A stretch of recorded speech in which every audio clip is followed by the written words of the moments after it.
Atarsan ha Peysər. Yaxşısanmı Peysi? Çox gözələm. Söyüşlərdən boynum bu boydadır. Fuck you. Yo.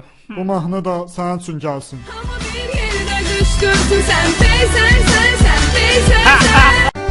Elimize verdiler, elimize verdiler.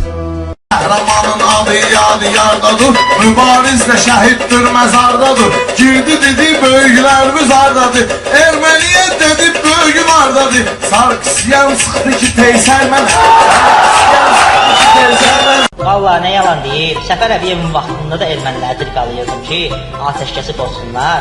Amma Səfər elə də cavab vermirdi. Erməniləri bu dəfə də tirqaladım, üzürlü saysınlar.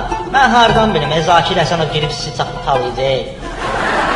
Axırıncı dəfə tapşırıram. Narahat olmayın, xahiş edəcəm, çox sıxmasın. Bir gələk deyilədik. Siz də saksı durun da.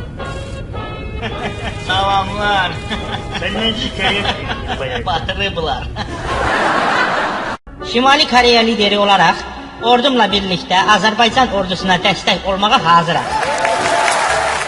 Kim Sen Kutsik. Kim Sen... Şəhriyə, niyə şəkilsən? Bu nədir yazırsan buraya?